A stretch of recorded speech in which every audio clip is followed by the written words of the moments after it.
nkwanirizaako gwe munnange akyajeekoomeddeko ensi Buganda anti munnange ensi Buganda kuno kwe kwaffe Kabanda MUSOKE ow'ennabalanga Bukoba Kyaggwe akaala amatendo. Nze nkubuuzaako nateera olunaku olwaleero kansuubire nti munnange oli bulungi. Munnange nno olunaku olwaleero nsaba nkutuuseeko bino naawe obimanye. Omanyi munnange tulina kutambula nakumanya tulina okumanya ebikuwaata ku nsi yaffe Buganda. Ffe baani? Kubanga munnange tuli Baganda. Munnange abantu abaasooka babeeranga wamu mu buwangwa bwabwe, era abantu okubeera wamu mu buwangwa bwabwe ye yali engeri y'okukolagana eyasooka. Omuntu w'obuwangwa teyalina ngabanya mu mirimu y'amaanyi ate nga ne tekinologiya bwe yakozesanga yali wa wansi nnyo, ekyaviirako okuba nti ebikolebwa byali bitono era nga n'omutindo gwabyo gwali gwa wansi ddala. Buli buwangwa mu lubu lw'omuntu buba n'ebyobuwangwa obweyolekera mu lulimi oba kitondeka birungi muyite art, kala y'olususu oba langi y'olususu, obuwangwa, enzikiriza, enteekateeka z'entalo, sayansi ne tekinologiya ow'engeri emu oba endala. Kati okugeza olulimi lweyolekera mu kwogera, okusoma n'okuwandiika. Essomo ly'olulimi liyitibwa akalinnimi oba giyite linguistics. Waliwo ennimi 307 ezoogerebwa okwetooloola ensi eno kannabulamu. Olulimi olusinga okwogerebwa abantu b'obuwangwa bwalwo abangi, kyokka olusinga okwogerwa abantu ab'enjawulo mu nsi yonna Lungereza.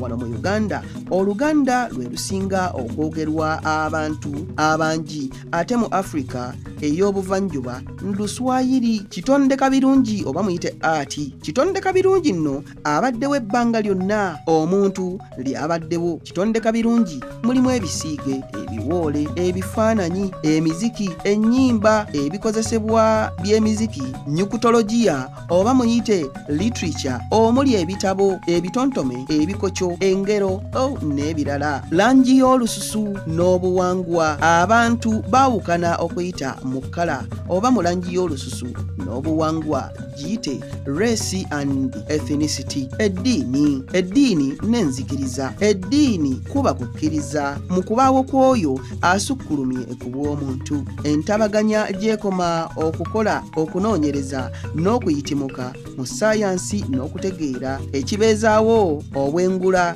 gyekoma okukiraba nti ddala waliwo kagezi munnyo omu avunaanyizibwa ku buli kitonde olw'engeri obwengula na buli kitonde gye kisengekeddwamu mu kibalo egya waggulu egisukkulumye. Abatannaba kumanya kibalo kibeezaawo bwengula be bakkiririza mu bakatonda ab'enjawulo kubanga baba tebannalaba bumu bwa nsengeka ya bwengula. Sayansi ne tekinologiya. Tekinologiya kikwata ku bintu ebikolebwa abantu abayamba okukola. Sayansi kikwata ku kutegeera engeri obwengula na buli ekibulimu gye kikola. Okusooka tekinologiya yali mu ngeri nnyangu nnyo era awatali kuwandiika, yatambuzibwanga kwogera kyokka. Okuwandiika bwe kwavumbulwa obunyukufu giyite literacy ne butandika, era kino kyayamba sayansi ne tekinologiya okukulaakulana amangu olw'embeera ez'enjawulo abantu ze babeeramu. Sayansi ne tekinologiya mu ntabaganya ez'enjawulo tebiri ku musingi gwe gumu. Obuwangwa obumu bukyali wansi nnyo mu tekinologiya ate obulala bugenze wala nnyo. Entalo, okulwana nno, entalo nakyo kintu kya buwangwa. Buli buwangwa bwalinanga enteekateeka z'okutabaala obulala. Okusooka nga bukozesa miggo, mayinja, nvuumuulo, butida n'amafumu. Ennaku zino sayansi akulaakulanyizza ennwana y'entalo. Kati waliwo emmundu eziyitibwa emigemerawala, bbomu ya atomu n'eya nyukiriya. Kyokka olw'okuba abantu batirimbula ng'abalala awatali kutaliza, ekibiina ky'amawanga amagatte okuva mu 1945 kizze kiteekawo amateeka agafuga entalo. Tosobola kulaga mu bujjuvu byanfuna bwa Buganda nga tolaze kakwate akaliwo wakati w'ebyobufuzi ebyenfuna n'ebyobuwangwa mu Buganda ey'edda. Ebintu ebikulu ebyobuwangwa byali bya Buganda mulimu bino: obukulembeze mu Bwakabaka ne mu bika, emizizo, emizannyo, ennyimba, amazina, ennyambala, eddagala, okusinza, enkuza y'abaana, empisa gamba nga enjogera, okubuuza, obuyonjo, okwaniriza abagenyi, ebikwate, engero, ebisoko n'ebikokyo, empisa z'oku mikolo nga okufukamira kwa byennyimbe, embaga, okwalula abaana, okwalula abalongo, obulombolombo bw'ebika, ebisaanyizo oba ziyite vouchers nga obugumiikiriza, obukkakkamu, obuvumu, ekisa, obusaasizi, obuyambi, amazima, obwenkanya, obuntubulamu, kwekengera, obwegendereza n'obujagujagu, obuyiiya. Omunoonyerezi Charles Muwanga yazimbye omulamwa gwa sikimanyi nkitye okusobola okugandawaza ekyolungereza ekiyitibwa superstition oba lwaki. Sikimanyi nkitye the superstitious buli ekiri waggulu w'okumanya kwabwe mu nsi eya saayansi nga bakijuliza mizimu oba misambwa nga bwe bagamba nti ekyo kitiisa. Mu butuufu basikimanyi nkitye mu nsi z'abaddugavu buli ekisukkulumye ku kutegeera kwabwe mu butonde mu kifo ky'okweyunira akalombolombo ka saayansi the scientific method okuzuula ekituufu ekikifaako kye bakola kwe kusamirira n'okuwongerera nga tebamanyi nti nakyo kitonde nga bo. Si kyamagezi kusamirira na kuwongerera kitonde kino. Olw'obutamanya obungi abantu bakyali mu mbeera y'obutonde oba giyite state of nature bwe babeeramu mu ntabaganya ezikyali emabega mu saayansi. Wabaawo ebikolwa bingi ebya sikimanyi nkitye. Sikimanyi nkitye kuba kusinza butonde obuba busukkulumye ku kutegeera kw'omuntu atali mwefumiitiriza oba atali mugunjufu. Omulamwa embeera y'obutonde oba giyite the state of nature gunnyonnyola embeera omuntu gy'alimu nga tewannabaawo saayansi na tekinologiya wa ngeri emu oba endala. Kino kitegeeza mu mbeera y'obutonde tewaliiwo ntondeka ya bikole oba giyite production yadde okulima n'okulunda okw'okwebeezaawo oba giyite subsistence agriculture. Tewaliiwo kusimba makanda ku kifu oba giyite settlement. N'olwekyo tewaaliwo bukulembeze oba gavumenti ya ngeri yonna. Osaana okimanye nti ekyaleetawo gavumenti kiri mu kuyiiya saayansi ne tekinologiya ebyatandikira mu kuvumbula omuliro n'okuweesa ebikola eby'amayinja, emiti n'amagumba. Okuva olwo omuntu ali mu ntabaganya ekulaakulanya okwefumiitiriza agiyite critical thinking azze ayita mu nkola ya saayansi okukwekula amateeka g'obutonde ameekusifu agannyonnyola ekibalo ekiri mu butonde obw'enjawulo obuli mu bwengula. Yadde nga kati tuli mu mulembe gw'amasomero enkola ya saayansi tennasimba nnyo makanda wano era saayansi kiringa kyakwejalabya ekintu ekitwalibwa ng'ekyobuwangwa bw'abazungu. Ensonga lwaki kirekeddwa okuba ekintu ekyekuusiza ku nnimi z'abazungu zokka mu ntabaganya z'abaddugavu. Olwa sikimanyi nkitye abantu bakyali mu mbeera ey'obutamanya gye babeeramu. Wabaawo okukkiriza mu bitaliimu okungi. Abantu abatali banyukufu mu saayansi batera okutya buli kitonde ekisukkulumye okutegeera kwabwe ekibaviiramu kwe kusinza obutonde buno bwennyini mu kifo ky'okusinza n'okutendereza namugereka eya butonda. Wano mu mawanga g'abaddugavu sikimanyi nkitye superstition n'okutuusa kati yeeyolekera mu bintu bingi ebikolebwa abantu baffe nga mulimu ebitali bya buntu.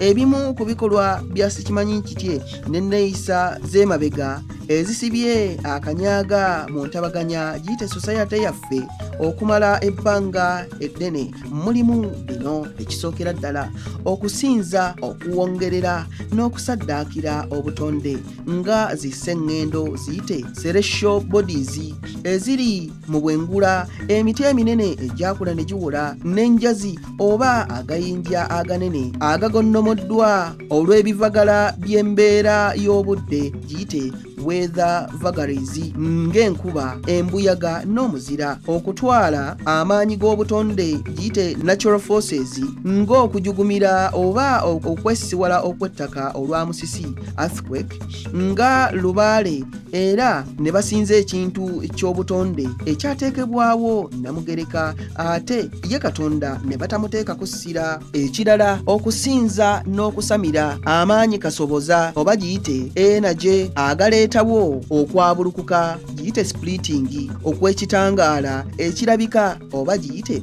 visible light ekiva kala ez'enjawulo ezeeyolekera mu kye tumanyi nga kala za musoke rainbow. Olw'obutamanya kino tukiyita lubaale musoke mu buwangwa bwaffe. Olw'okulowooza nti kikuŋŋunta cyclone, empewo ekuŋŋunta nga yeetooloola giba mizimu oba giyite akazimu egy'abantu abaafa. Ekirala okutya okusinza abaafa nga balubaale nga tulowooza nti omuntu afudde ng'omubiri gwe guziikiddwa mu ttaka gye bayita emagombe, aba akyawulira era ng'awulira obunnyogovu era asobola n'okunywa ku mwenge oba amazzi ng'ogayiye mu ttaka. Ekirala okutwala abaana abalongo ng'abavudde mu nsi ey'emyoyo egy'ekizikiza. Kino kyaleetangawo emikolo egy'obugwenyufu ng'omuntu azadde abalongo omuli n'okuwemula. Ekirala okulowooza nti walumbe yavaako okufa era abeera ttanda wano mu busujju, mu kifo ky'okukiraba nti okufa kintu kya butonde nga Katonda yekka yakirinako obuyinza, era tulina okwewala embeera z'obulamu eziteeka obulamu bwaffe n'obw'abalala mu matigga. Bino mu kubigulumiza abantu baffe bakola ebintu bingi okubiwongerera omuli okusaddaaka abantu naddala abaana. Mu nsi z'abazungu sayansi gyali ng'ekyobuwangwa sikimanyi nkitye mutono nnyo, kyokka wano mu Africa sayansi gyatannaba kufuuka kyabuwangwa. Ffe tuli ku buzibu bw'ebikolwa ebyekuusiza ku sikimanyi nkitya. Entabaganya ezibeeramu ebikolwa ebya sikimanyi nkitye ng'ebyo eba ekyalimu obutali bunyukufu obw'engeri emu oba endala bungi ddala. Mu kitabo kye bassekalowooleza ne bannakalowooleza ba Buganda ab'edda, Muwanga Charles agamba nti lubaale mulamwa gwa Luganda, okutegeeza omwoyo gw'omuntu avudde mu bulamu bw'ensi ng'abadde kagezimu nnyo, oba muyite ssekalowooleza oba nakalowooleza oba omuyiiya oba omufirisofa mu biseera bye eby'obulamu. Balubaale n'olwekyo tebasaana kusamirira, wabula tubajjukire okubayigirako ebintu eby'amagezi bye baakola era bye baakoleranga entabaganya giyite society mu biseera byabwe eby'obulamu. Era tuzimba amatendekero ag'enjawulo aga sayansi n'obukulembeze nga tugabbulamu buli awali ekiggwa kya buli lubaale. Ekiggwa kitegeeza ekifo lubaale we yakoleranga emirimu gye egy'amagezi mu biseera bye eby'obulamu. Teririna kubeera ssabo. Ku mulembe guno omutebi buli awali ekiggwa tuzimbewo ettendekero eribbuddwamu mu by'amagezi ag'ekikugu ag'omulembe ogwa sayansi. Bwe twogera ku lubaale Muwanga, Kiwanuka, Ndawula, Kintu, Nagaddya, Kibuuka, Ddungu, Ggulu, Kayiikuuzi, Kawaali n'abalala tuba tutegeeza abantu abaali bakagezimu nnyo, bannakalowooleza ne bassekalowooleza mu biseera byabwe eby'obulamu. Bano baali bantu nga bakakensa be tulina kati mu matendekero ne zissettendekero ze tulina mu biseera bino. Okikkiriza nti Lubaale Kayiikuuzi yali muntu eyali omunoonyereza ku njazi n'okuyiga ku buzimbe bw'amagombe g'ensi, ate Lubaale Ggulu eyali omunoonyereza ku bwengula. Bano nno munnange baali bantu abanoonyereza ku butonde obw'enjawulo. Tubayigireko mu kifo ky'okubasamirira. Omwenkanonkano y'embeera nga buli muntu atwalibwa okubeera ku ludda lumu ng'omuntu omulala yenna awatali kusosolwa nga basinziira ku kikula kye. Kino kye kimu ku bigendererwa by'ekibiina ky'amawanga amagatte nga okuleeta omwenkanonkano mu mateeka, ensasula y'abakazi n'ebirala. Ebyafaayo omulwanirizi w'omwenkanonkano eyasooka ye Christine Dapizan nga mu kitabo kye ekya The Book of City of Ladies yawandiika ku ngeri etali nnuŋŋamu abakyala gye baayisibwangamu. Ate ye Joseph Michan yalaba nti abantu balina okutwalibwa ku ddaala lye limu, ng'era kino kye kyamuviirako okulonda Lucky Wright mu kitongole kye yali akulembera okusobola okutandikawo omwenkanonkano. Mu biseera ebyayita omukazi yabeeranga yekka era n'abasajja nabo baabeeranga bokka. Mu bunnabuntu bwa Sheka omusajja teyalina kakwate konna ku mukazi okutuusa nga Wright aleeseewo enkola y'omwenkanonkano oluvannyuma lw'okufa kwa Michan mu 1796. Sheka yateeka mu nkola embeera y'omwenkanonkano okumala emyaka 2 biramba, ng'era akolera wamu n'ebibiina ebitaba abakazi. Mukulu wa Sheka Frederick Evans ng'akolaganira wamu ne Antoinette Dulito yeegatta ku kibiina ekitakabanira eddembe ly'abakazi okubunyisa endowooza y'omwenkanonkano mu Amerika ey'obugwanjuba. Bashaka kaali kabiina ka ddiini mu Amerika era baateeka nnyo omwenkanonkano mu nkola nga bakkiriza abakazi okulonda wamu n'okukola mu yafeesi z'ebitongole eby'enjawulo. Emiziziko mu mwenkanonkano waaliwo okukolokotebwa kw'omwenkanonkano ng'abantu bagamba nti endowooza eno terina kiruubirirwa kwongera ku ddaala ly'abasajja wabula okwagala okuteeka abakyala ku ddaala lye limu n'abasajja. Abalwanirizi b'endowooza eno beesigamye nnyo ku mbeera eri mu mawanga g'abazungu naye tebafuddeeyo ku ngeri abakazi gye bayitamu enyigiriza abakazi mu mawanga gano nga obutabanguko mu maka, okukakibwa omukwano awamu n'ebirala. Amaanyi ag'okulwanyisa obutali bwenkanya mu bantu, ebibiina by'amawanga binnyonnyola omwenkanonkano nga bisinziira ku ddembe ly'abantu naddala abakazi okukulaakulana mu byobufuzi. UNICEF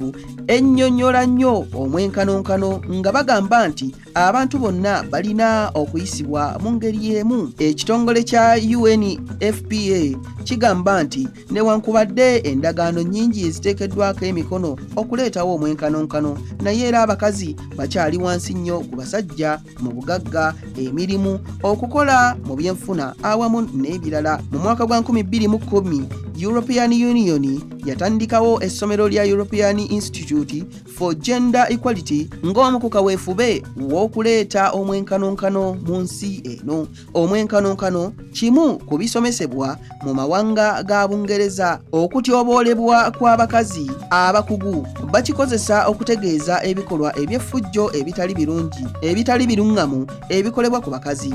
Ekibiina ky'amawanga amagatte wansi w'omutwe Declaration on the Elimination of Violence Against Women bannyonnyola okutyoboola kw'abakyala nga ebikolwa ebikolebwa ku bakyala nga bisinziira ku kikula kyabwe, olwo ne bibaviiramu obukosefu ku bwongo, ku mibiri gyabwe wamu ne ku bulamu bwabwe ng'abantu. Okutyoboola kw'abakazi okumu kuviira ddala ku buwangwa bw'abantu nga obuwangwa obumu obutwala abasajja okuva ku ddaala erya waggulu ku bakazi. Mu mawanga naddala ag'e Bulaaya abakazi bangi battibwa baganzi baabwe n'abaaliko baganzi baabwe, naye ate amawanga gano tegavuddeeyo kulondoola bikolwa bino. Abange, ebyo nno bye bibadde eby'olunaku olwaleero. Munzikirize nzire Nabalanga Abukoba Kyaggwe akaala amatendo. Tuddingana ate mu kitundu ekirala ng'ate munnange nkuwa ebirala. Ayi Katonda akuuma Namulondo.